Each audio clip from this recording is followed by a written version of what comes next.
What's going on, everybody, and welcome back to the UTL Trucking Education Hub podcast. I'm your host, Tamaris Massengale. One of the biggest lies people buy into in this industry is that if you get the truck, get the authority, and get the freight, everything else will work itself out. It won't. Because the truth is, trucks don't build successful companies. Systems do. Operations do. Compliance does. Leadership does. And too many carriers don't find that out until they're already losing money, dealing with audits, fighting CSA issues, or trying to fix mistakes that should have been handled from day one. So if you're serious about building a profitable trucking company, not just owning a truck, this is one of those conversations you need to hear. Today, we're talking about the business side of trucking. FMCSA compliance, audits, CSA scores, hiring drivers, managing growth, and why treating your company like a real business from the start can save you a whole lot of money and unnecessary stress later on. Before we jump in, make sure you hit that like button, subscribe to the channel, and turn on those notifications so you never miss an episode. Now, let's get to the trucking truth. Today's guest is someone who understands that trucking success is built long before the wheels ever hit the road. LaTonya Todd is a trucking business consultant, compliance expert, and the founder of Start, Grow, Scale Transportation Consultant and Compliance RX. She helps trucking business owners start right, stay compliant, and build stronger, more profitable companies without the costly mistakes that takes so many carriers out the game. LaTonya's work focuses on the part of trucking too many people overlook. The business behind the trucks, from FMCSA regulations and audits to CSA scores, operations, hiring, and long-term growth strategy. She helps carriers understand that success in the industry isn't just about moving freight. It's about building a company that can actually survive, scale, and stay profitable. And one of the biggest lessons she learned in the industry is simple but powerful. The number of trucks doesn't create success. The business behind the trucks does. Today, we're talking about profitable trucking operations, compliance, audits, CSA scores, driver management, and the systems carriers need to place in their business if they want to build something that lasts. Please help me welcome LaTonya Todd to the UTL Trucking Education Hub podcast. Welcome, Ms. LaTonya. Thank you. Thank you for that introduction. I'm like, okay, now I do a few things. Just a few, not much. Welcome. Thank you for having me. I appreciate the opportunity. Absolutely had to have you on. You drop too much game, too much wisdom, too many gems, and people need this. My goal is to make sure to bring subject matter experts like yourself on, because too many people they just lose everything. They lose everything, and you help prevent that. So, Miss LaTonya, before we get into the meat and potatoes, tell us a little bit about yourself, where you're from. How'd you get into this industry? Well, like I said before, thank you, Tamaris, for inviting me and for having me on your podcast. I look forward to sharing the knowledge because, unfortunately, a lot of the things that I deal with, people come to me after the fact. So my goal is to help people be more proactive and to educate carriers on some of the things that I see on a daily basis and hopefully prevent those carriers from doing those same things. So my husband and I have a trucking business. We started our trucking business in 2019. So before the COVID boom and from there, like so many carriers do, we had someone who came in and started our company, a compliance expert. But being the owner of the business, I knew and I wanted to understand what this business was. I wanted to understand the ins and outs. Really didn't have anyone to teach me those things. So I had to dig in and learn those things for myself. So as I learned those things, I'm like, I'm sure other carriers need this, just to help walk them through, all the compliance, the regulations, because these things are changing so often. Yeah. And that's just I love it. I love the research. I love helping people. So here we are. I love what you just said, that it's changing quickly. And unfortunately, the governing entities, which is FMCSA and DOT, they're doing their very best to try to change with the times, but they're behind. So that causes an issue for individuals that are operating right now today, when they're used to just getting a text message or an automated call or email, whereas FMCSA, they're still just using snail mail methods. So give me a little feedback about how that helped you with forming your business with the consulting and the compliance piece. You mentioned a little bit about you knew that from personal experience how challenging it was. So speak a little bit to how, it's not connecting and why it's important for individuals to invest in a compliance manager like yourself. Well, I'll say this. When I first started, you've been in the business for a while, you've been in the industry. It's male dominated, Yeah. and you have a lot of carriers who they know the truck. They know the road, they know rates, they know maintenance, they know all those things about the truck. But it's that business piece behind the truck where a lot of times the knowledge is not the same. And I'll give you an example. When we started, like I said, it was 2019. Well, it was 2020 when the clearinghouse came into effect. So your 20, 30 years of being in trucking did not help you with clearinghouse and understanding what that looked like. And I remember talking to a DOT officer who said you would be surprised that after all these years, that's one of the things when he's stopping people, a lot of carriers, he said, I don't know if they're pretending to me or they really don't know about the clearinghouse and what their obligations are as a driver, as a company, so forth and so on. So with that being said, that kind of gave me a level playing field. Because if you're running trucks, if you're driving, if you're dispatching, you're managing your drivers, you're doing maintenance on the trucks. If you're doing all those things, it's really going to be hard, and you're probably not going to be looking at what rules are changing, what the regulations are, just like we have MOTUS now. Right.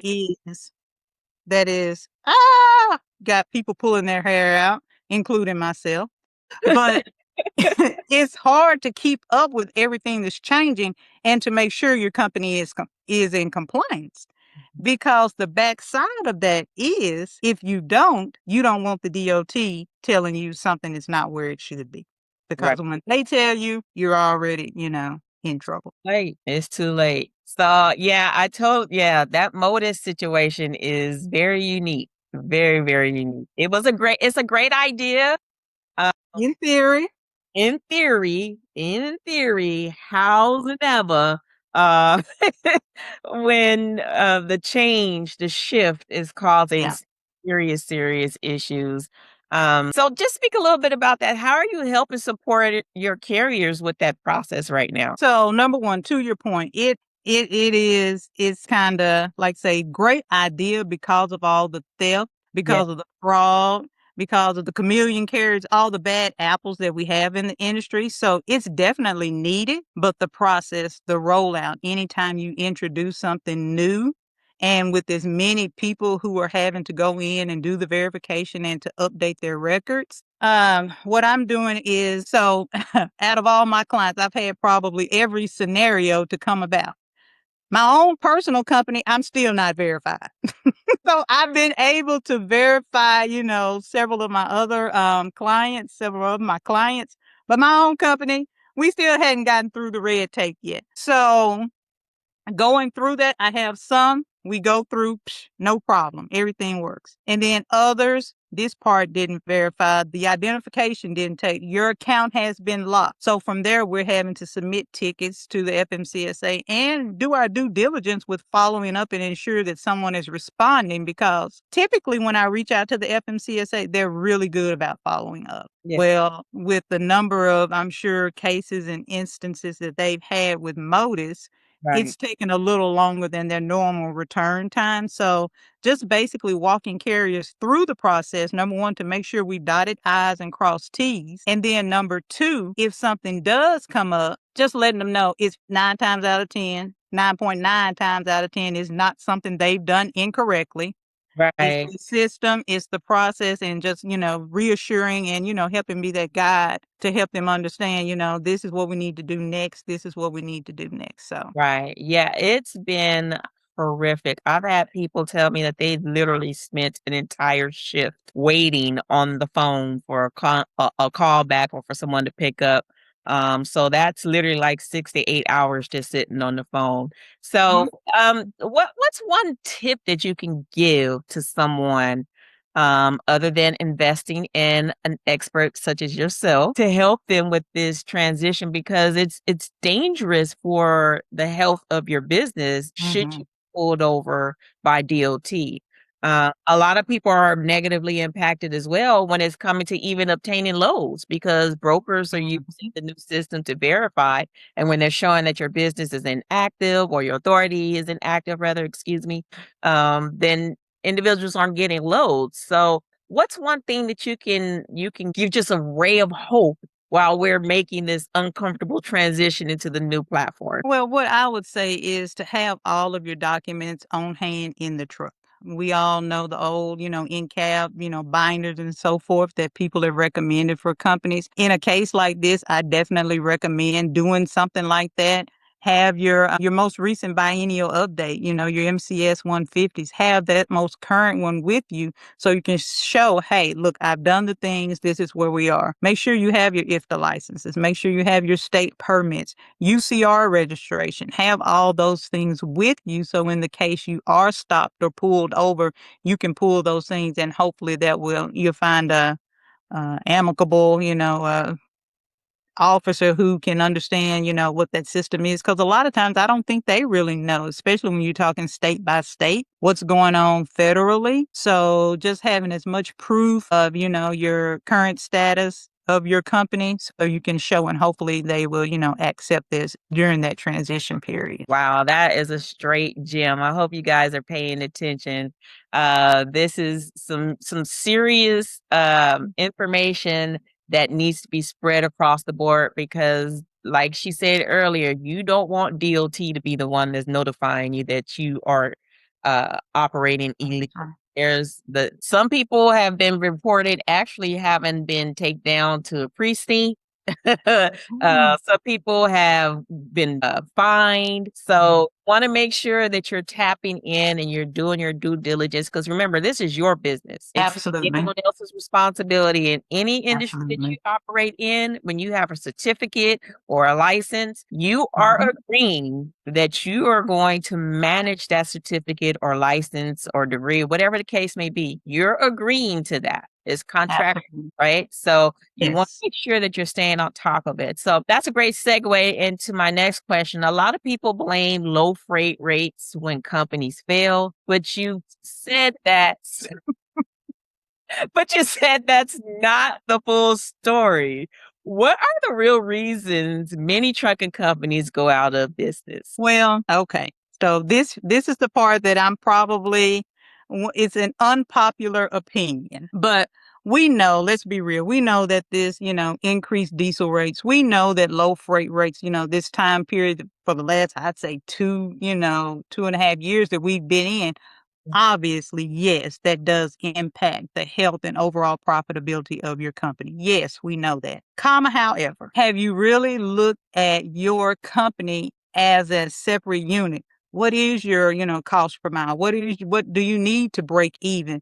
What are the things that you are looking at on a daily, weekly, monthly basis to ensure that you are in compliance with all the rules and regulations that are in place? And I'll give you an example, two things. So during the COVID boom, I've had clients who were running, 10 to 15 trucks. Of course, that money is going to cover up all of the operational deficiencies that are operating, underneath your business. That's your foundation. So when you take those rates away, when you take all that money away, that's when things start to be exposed. And unfortunately, those are the times when We all know that a driver should have a valid driver's license, a valid med card, right? But how many of those stops? Those are the things they find, that the med card has been expired, that the driver's license is expired. I mean, it clearly says it on the inspection, driver operating, without a valid, CDL. Right.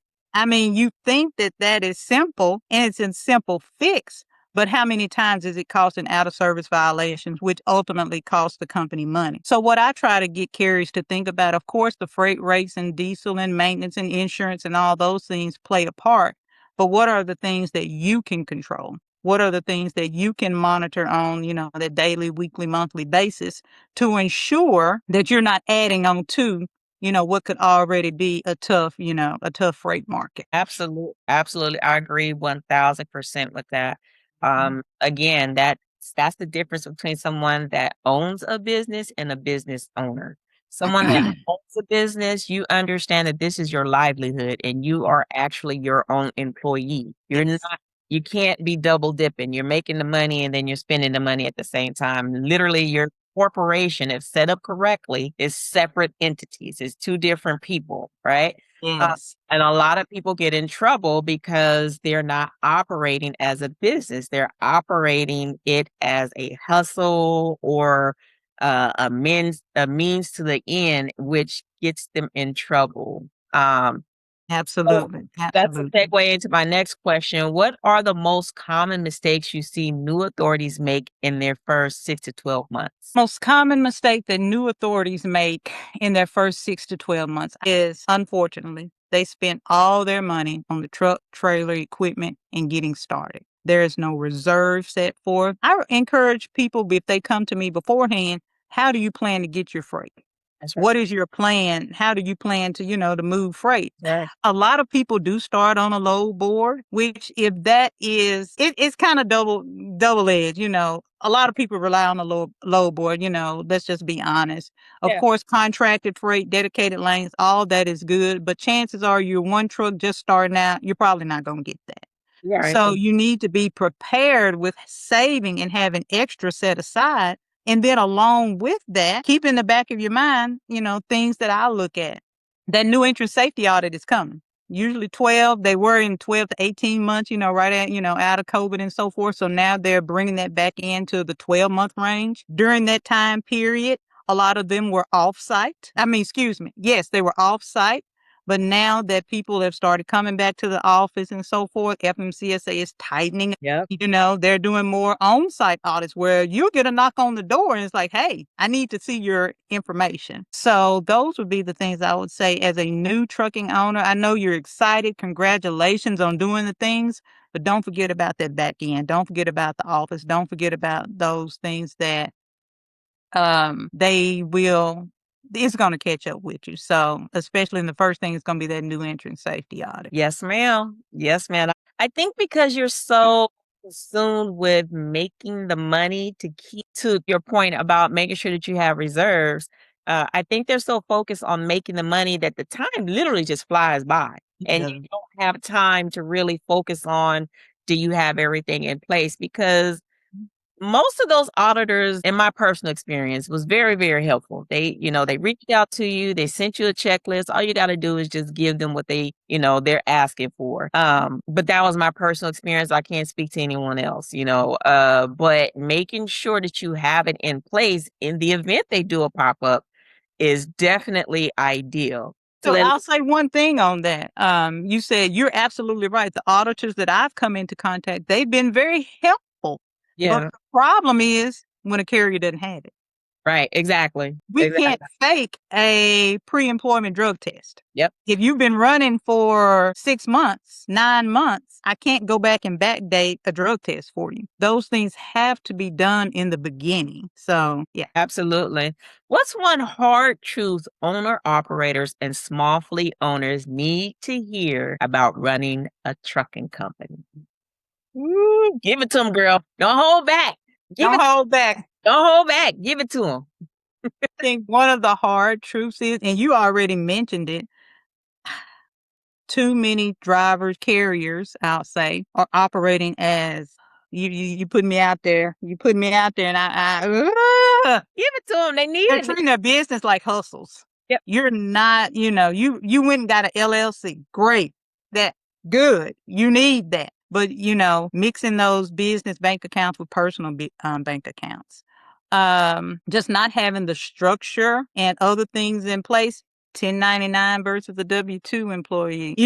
It's those things that I think are one of the biggest things that I think the carriers, it's hard, but if you want long-term longevity and success, and I've watched, some other people on your podcast, a lot of the carriers who are now successful, they made those same mistakes. But, it's unfortunate that a lot of times we have to experience things, and people like us, when we're trying to tell you ahead of time, Right. you look at as an additional expense. But if you're not going to look at that back end, that paperwork, the business side of trucking, Right. or you don't have a family member who's, well versed. Right. Because I hear so many, my wife's going to do that, or my girlfriend's going to, that's great. They know how.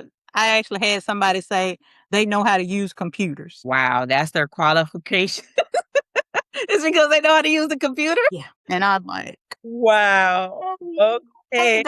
I'm happy, but these rules and regulations, a lot of them are not hard, I would say, but it's the interpretation. It's how you apply it. It's how you do the things. And then, even though you know it, are you actually going to do it? That's what I do. I'm the one that's monitoring, maintaining, and doing those things on the backside for you. So That's right. This industry is heavenly saturated when it comes to time management. From whether you are a broker, whether you are a dispatcher, it is all contingent upon being timely. So that's even your compliance. It could be something as simple as you just didn't respond. And remember, FMCSA, they're still managing their notifications via snail mail. So they may have sent it out on the 1st, but it didn't get to you to the 21st, and you got to respond by the 25th. And did you check your mail? Is your address correct in the system? Thank you.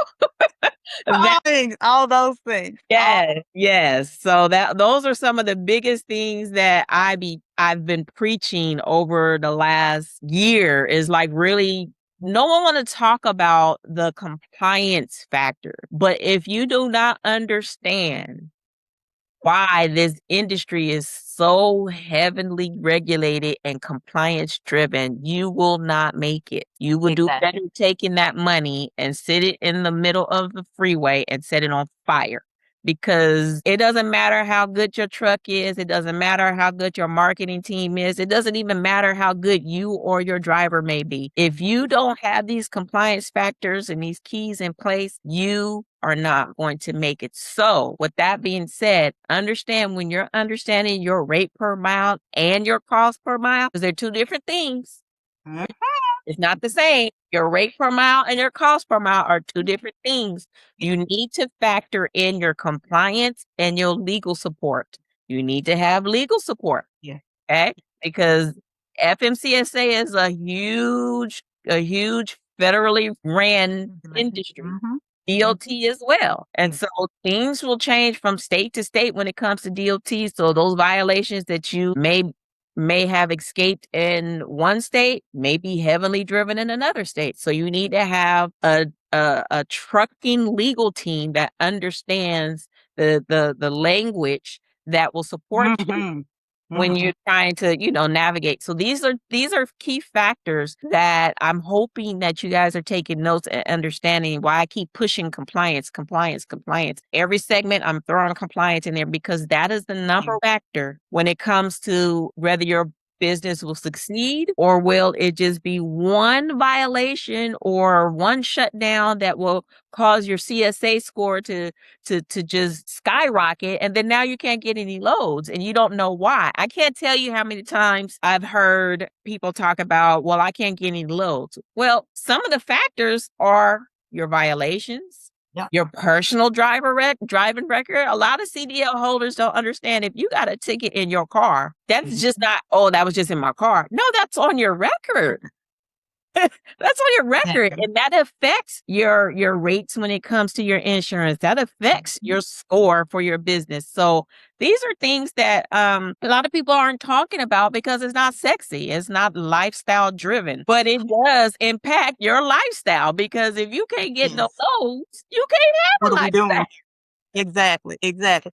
I tell you, one of the things you said, I mean, this conversation and what I do, it ain't sexy. My husband, he drives as well. He was like, "You sound like the compliance police, like you're banging people over the head." And so I've try to, how do I get the message out and get people to, understand, because I get it. I live with a driver. Right. I understand what's going on the road and how that back end impacts. It's going to be forgotten if Yeah, you don't have someone dedicated to watching those pieces of it. And one of the things I tell people, which I'm realizing, is that my experience is from a corporate background. exactly. And when you have to get your work done through other people, Right. you learn how to manage differently. And Right. that's what I found in trucking, especially as you're growing your fleet and you're adding more drivers on. You can't watch and drive that truck for all your different drivers, but you as the owner, you have to ensure that all those pieces are being met. And to your point, I mean, people, they want to overlook the compliance piece of it, unfortunately. But I've got programs that run, $200-300 a month, right? And that's like less than 1% of what you are bringing in on a monthly basis as Right. far as revenue. It's like last time it is like 0.001% if you're bringing home at least $20,000 a month, that gross revenue. So that fee, that cost is so minute compared to the impact that it can have on your overall business. Absolutely. I definitely can see the benefit of having someone that's all they do is manage that compliance factor. That's one less stress factor that you're enduring. Transportation is not for the faint. Trucking is not for the faint. If you are easily rattled or you're emotional, this is not the industry to step into. I don't care how much money the earning potential is in this industry. You can make really good money. However, you have to understand the systems. Mm-hmm. You have to understand how they connect, and you have to have a team. That's with any business. It's Exactly. unrealistic to believe that you, as one singular person, can run a business by themselves. You cannot. Right. You have to have a compliance. Every industry has compliance. I don't care what it is. Every industry has compliance. The Mm-hmm. compliance is the do's and the don'ts, and you have to understand what that is. Every Absolutely. every industry has to have a legal team. You have to have someone that specifies, right? So you don't want a real estate attorney that's going to represent your trucking company. Why? Because the laws are different. Yeah. Just because they're an attorney doesn't mean that they're reading and studying the laws specific to your industry. That's who you're looking for, right? Wow. Even with your Absolutely. freight dispatchers and your brokers that you're working with, they need to be specializing in your specific lane. If you are a box truck driver and you're working with a freight broker that works with sprinter vans, Yep. chances are they're not going to be running the lanes that you are looking for, and your profit is going to match what you're seeking. Same thing with your dispatcher. I Mhm. teach in my freight dispatching course, I teach my students stop putting out material saying that you dispatch for authorized Everything. equipment. You Yeah. can't. Yeah. Yeah. You can't cut out the gate because you don't understand the nature of that beast. There are certain things certain languages that you need to have for each lane. Right. The things Right. You're right. You're absolutely right. Absolutely right. like Absolutely. you have to understand that. So it takes me to my next question. Talk a little bit more about what a CSA score is and why those that are watching need to understand how important it is to the success of their business. Well, the CSA score is basically your rate that you've been marked out of service, unfortunately. And like you said, brokers are looking at it. And I've always known, insurance companies are looking at it, but I have had so many clients come to me because their insurance, number one, they're dropping them, or they're having to, why is your safety score this? Why do you have this many violations? And they're having to give an explanation as to, number one, why it's like that. What have you done about it? And then what is your future plan to prevent these violations from happening again? So that's something I'd say the past 6 months has really been on an uptick with people trying to get insurance renewals. So as far as the CSA score, it tells you your rate of out of service compares it to a national average. And that depends on the freight class you're in, the truck size, the number of drivers and so forth that you have. So it's taking all those things to an account. And when you get those violations, especially with any of the violations, but they're going to stay on your record for 2 years. So it's not something that everybody wants to know, I need to go get more inspections. If I get more clean inspections, everything will be fine. Well, you got to know where you are. Is it vehicle? Is it driver? Is it hazmat that's out of bounds? So if you go get Say that again. Wait, say that again. Say that again. I don't think they heard you. You just broke that thing down. It depends. I've heard so many times, they know somebody that knows somebody, and they're going to just go take their truck and get a clean inspection. Well, baby, if it's the drivers, the violations that have you out of, your service, your scores are high in the driver category, you getting clean truck inspections isn't going to help that driver piece of your score. Okay. So you got to make sure that, you're watching that. And like I say, unfortunately, you know what it is. Hours of service, ELD, driver's license, med cards. It's those are the violations. So depending on how you want to operate your business, those things are going to stay with you for 2 years. Wow. 2 years. You heard. Now, this is the second person I brought on that's telling y'all about this CSA score, and you're wondering why you can't get lows. Brokers are not taking the time to call you back. They're going to run your authority. And when they whatever system that they're using to verify you all, they see those scores, they're not giving you a glass of water on a hot Nevada afternoon. And listen, the thing about it, CSA, compliance, safety, accountability. Yep. That's what it stands for. So they want to know that, and then, don't throw in that new SCOTUS rule that just came out. Brokers can now be held liable if they knowingly book unsafe companies. So they really cracking down. So they're not even giving you a second chance. You might have had a chance before, but now they're not even, because now it comes back on them. And see the difference between a dispatcher and a broker really quick, and why I teach start with the dispatching. Dispatching is the cheapest way to get into trucking because one, you're going to learn the compliance factor. Two, you're going to understand the governing entities like FMCSA and DOT. Yes.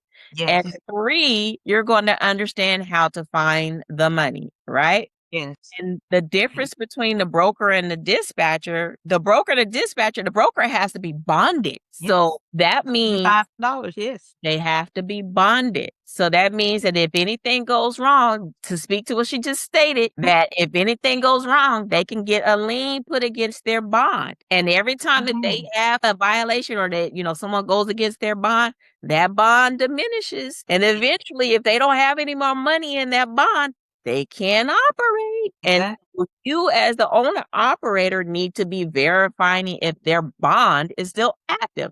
Because there have been rumors that individuals have been operating as brokers and their bond is depleted. They don't have no money in that account. There's so many different things that play into that. And, another thing you had mentioned was how all these systems, read together. When you look at, IFTA and IRP and, what, compared to FMCSA, that's what these new systems are doing. You don't realize it, but you can't. I know none of your viewers would do things like this, but you can't lie over here and then say something else over here and think the two don't catch up with you eventually. Just like how they just, what was it, this week or last week, how they just released saying that you no longer have to report your violations anymore. You don't have to self-report anymore. Well, Mhm. I don't have to do it yourself no more. What do you think? Like, That's oh, we because they got already it. know. We got it. We got it over here. We got that. Don't you worry about that. Yeah. That's fine. Yeah. So what y'all didn't understand when they start pushing for the consortiums being more and more, that's when they did a lot when those CDL class A holders were being, downgraded. Well, they were connecting the two. So now the State consortium, system. now they talk to each other. They don't need you to report because they see it. Exactly.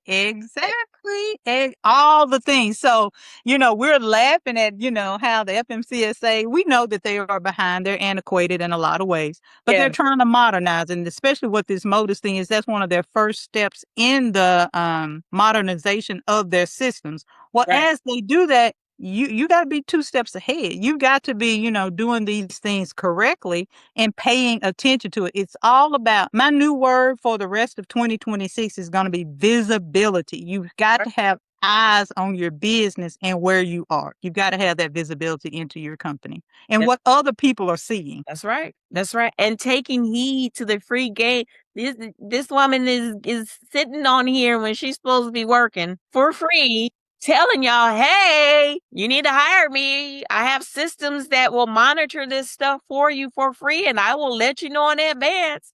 It's just like, I'm taking, I'm from the street from LA, so, when you had the who the who, you knew who was coming down the street, right? Exactly. She's Exactly. your hoo-de-hoo. Baby, because I've been there. I've got that knock on my door Right. at 9 o'clock in the morning. I'm like, Right. what's up?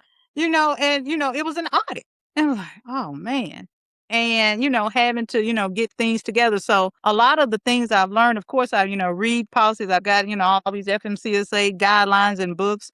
I've taken different, people's courses. And a lot of this I have learned from trial and error. I've made the mistakes. I'm like, ooh, we can't do that again. Ooh, let's Right. not do that again. So, I've lived that. Yes. So just trying to help and share that knowledge, with those who are willing to listen. That's right. That's right. That's the only reason why we're here. That's we, I jokingly said it to you earlier, but it's true. The more that you learn, you have an obligation to go back and at least put it out there. Yes. Those sayings say you can lead a horse to the water, but you can't make him drink. Mhm. So, Mhm. we're putting it out there for free, but Yeah. if you're thinking about getting into this industry, start it correctly. Start it from ground zero, because what you don't want to do is invest something that you can never get back, which is your time. Your money, you can always hustle that up again, but your time and the emotions that is attached to what you're trying to build, it's something that you can never replace. So I just want to jump into um building a profitable operation. You mentioned that earlier about making sure that you started correctly. What does that look like when they come to you for services, when they're starting their business correctly? Well, what I would say is, first of all, like I mentioned earlier, you've got to have something in reserve for that rainy day. Because unfortunately, in trucking, we know it's coming. Whether it's a box truck, hot shot, semi truck and trailer, you're going to have those breakdowns. You're going to have those maintenance issues. So definitely having something in reserves. And none of us control that market. So you got to be able to weather those ups and downs. Unfortunately, I have a lot of people who start out, but then, because however they started, they don't even survive a year, That's right. in the business. And that's unfortunate. That's heartbreaking because, to your point, you've invested a lot of time, but you've also invested. I've heard of people, pulling out 401ks. They're investing all of their savings, starting these ventures. You've got to make sure that you're maintaining, you're monitoring, you're looking at these things, especially if you are a growing carrier. You talked about, starting out, but I want to make sure that, the carriers who are growing their fleets, you need it probably even more because You don't know what those drivers are doing out there in the trucks if you're not, watching and maintaining it.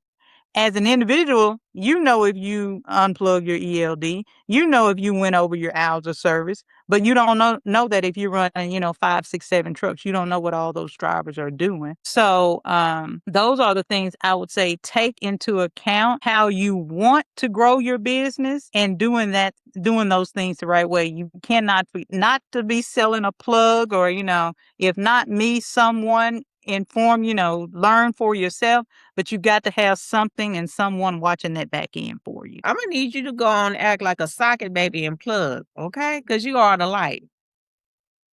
We don't listen. On my best day, I can't service all the people that need help. Okay, so Exactly. you have been, your content has been on point. You speak the truth. Your intentions, of course, is to be profitable because you are a business. However, your passion is what peers through. So Well, thank you. I had a friend of mine say, "You love this shit, don't you?" Yes. Yes, I honestly do. There, like you said, you got freight dispatching, you got brokers. There's so many different ways to make money in this business, and I am grateful that I found my lane. right, yeah, no pun intended. Right, found your lane. Exactly. Yeah, pun intended. Find your lane. Your lane. Find your lane. Right? Find your lane. Right. So Exactly. Find your let me lane. switch it up a little bit. So when they're coming to you, when trucking companies are coming to you, what tells you whether they're running a business or just chasing loads? Well, if they're coming to me, my hope and what I found is if they have found me and they're coming to me, regardless of what they've done previously, they're ready to operate as a business moving forward. And one of the things I had a client and I got their driver files and so forth. I was literally taken aback because it was literally a pile. Wow. I'm like, yeah, people are still doing this. So a filing cabinet, your notebook is not a document organization or filing system because to the point when, you get that knock at the door, you don't always have time to go scrambling and finding. You need to be able to access and have your information, at the, palm of your hand. So I'd say those people that come to me, like I say, when they get to me, they're ready to make a change. And I can definitely help and assist them with it. Doesn't matter what we've done in the past, I'm going to assess where we are. And I keep saying, something as simple as like driver files. People know they have to have an application. The MVR. Most people, you're going to go to your insurance company and my insurance company ran an MVR on. Do you have a copy of it? Right. Or did they run that for them? Right. Because when you got to show that driver file, you need a copy of it.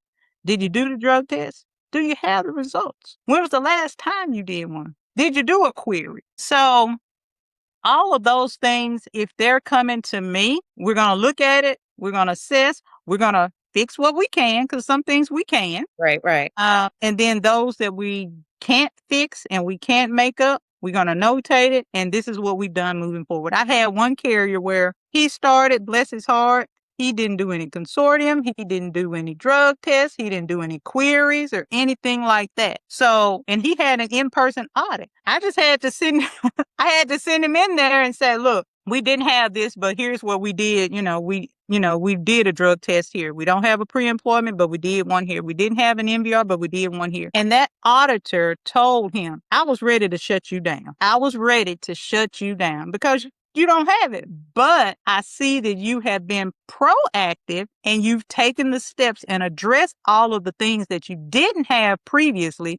You've taken those steps to get them in place and to, operate safely moving forward. So those are the things I look for is the willingness to really turn the tables and start doing things a different way. I think you guys caught that last little bit that she gave, but one of my other guests mentioned that as well, how just having an actual action plan as it relates to, your violations or whatever has taken place with your score and why it has skyrocketed. But if you can show proof that you're working with a compliance manager, such as this young lady, or that you have an actual plan that you can show that, listen, this is what we did, these are the steps that we're taking, so on and so forth. We've changed our hiring process. Yes. Yes. some field Yes.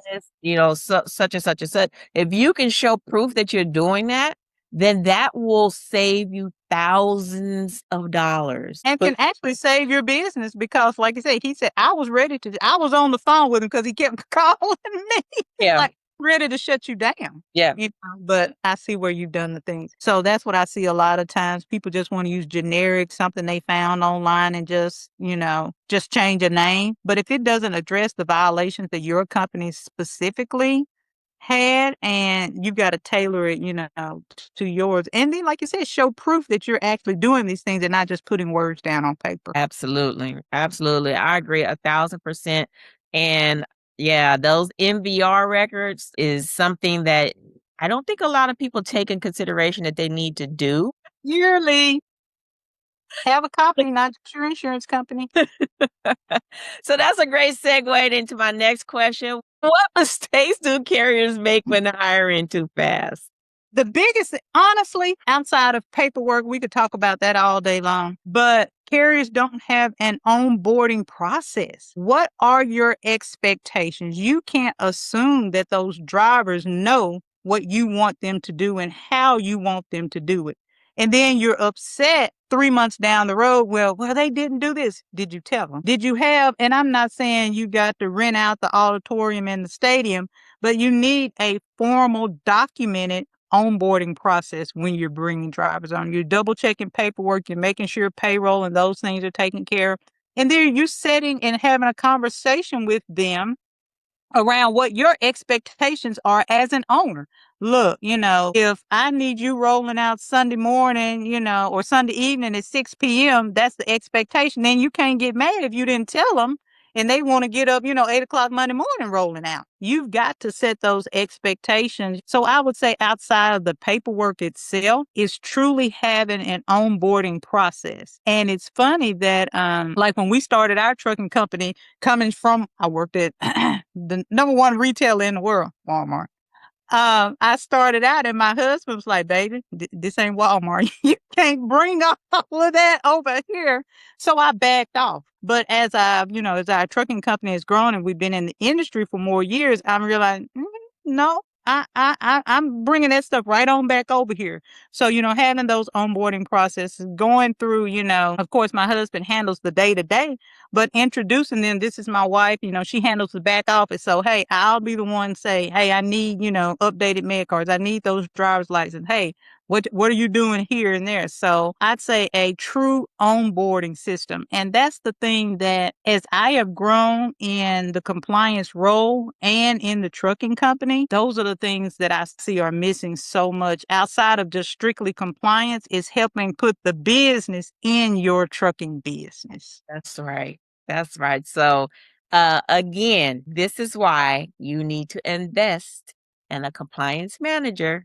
Yeah. And before you invest, you should ask them discovery questions that let you know they know what they're talking about, that they have a background in it. It's not something that they just picked up down the way and now they want to start helping everybody else, that they actually have a background in management and compliance and organization, that they Yes, yes, I love it. I love it. Yes. So tell us about Compliance RX and Authority RX. What problems are these programs solving for trucking business owners?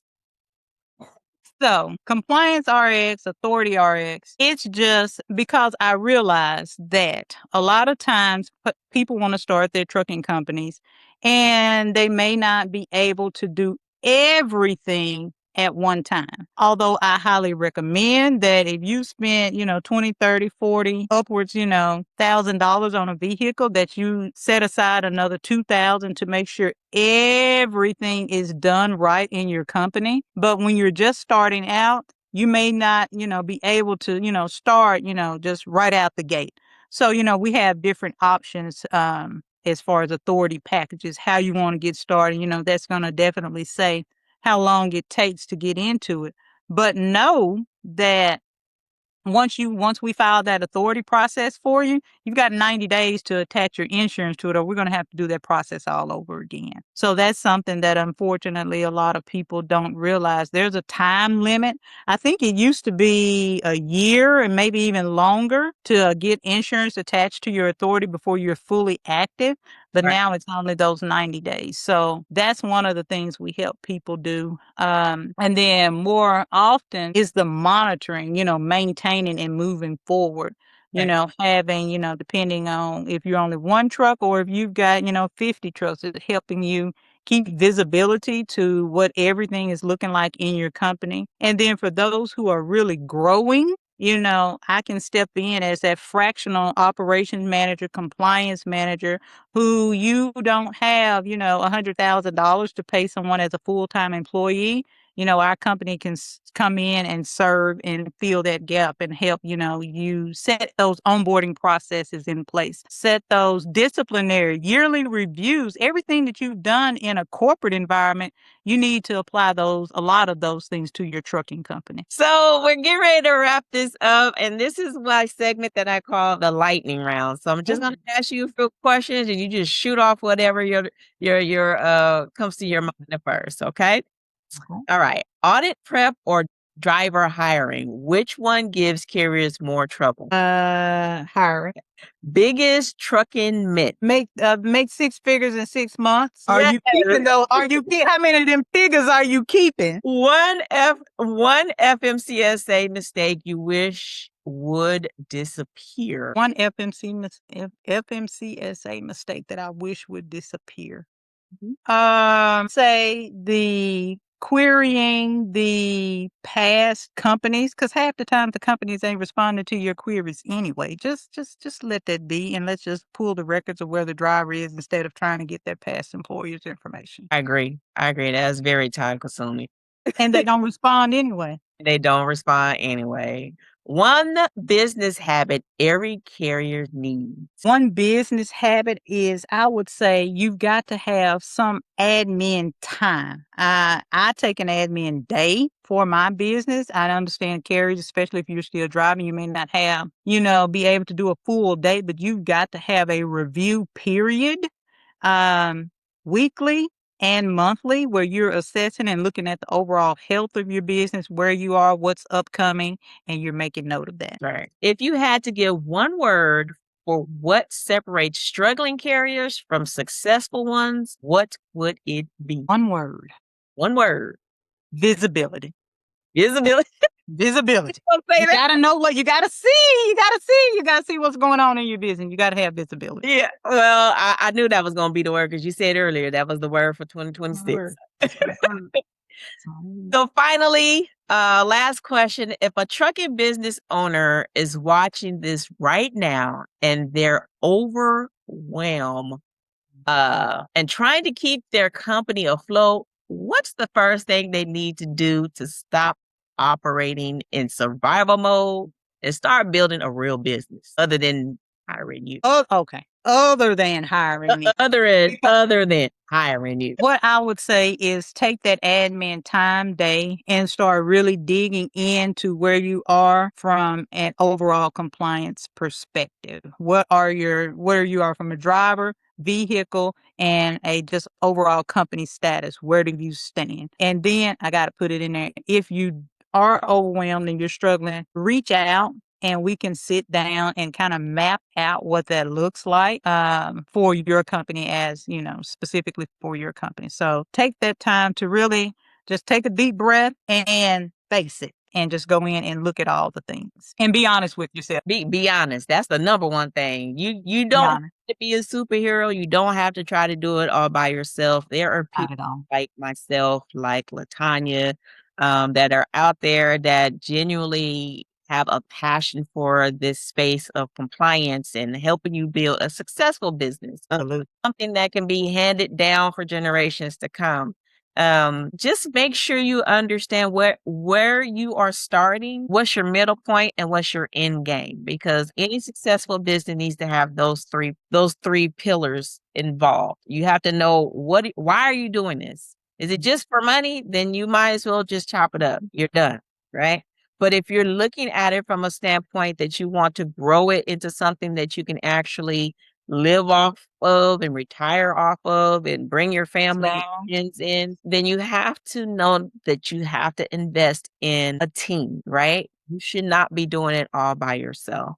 So with that absolutely. being said, I enjoyed you immensely. I knew we was gonna have a good time from day one. I knew you was gonna come with the heat, and you did just Mhm. that. I appreciate you so much.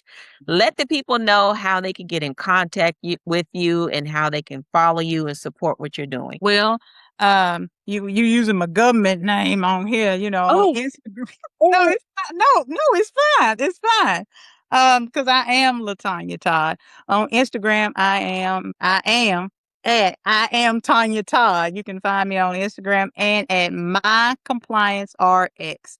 You can go to my website, mycompliancerx.com, and send me an email or, visit the website. And those are ways you get in touch with me. And I look forward to hearing from, as many people as, if it's just a sit down conversation where we just, okay, this is where I'm at. This is where we need to move forward. Yeah. I'm open for all of that because ultimately, like you said, I'm here to ensure, educate, teach, to those who are willing and want that knowledge. absolutely, absolutely. Well, Miss LaTonya Todd, I have enjoyed you. I hope you enjoyed yourself and you will come Absolutely. back. I love it. I And, love it. I just want to thank you for joining us for another episode of the UTL Trucking Education Hub podcast. And I want to leave you with this song. You can make excuses or you can make progress, but you usually can't make both. Now that's the trucking truth. Till next time.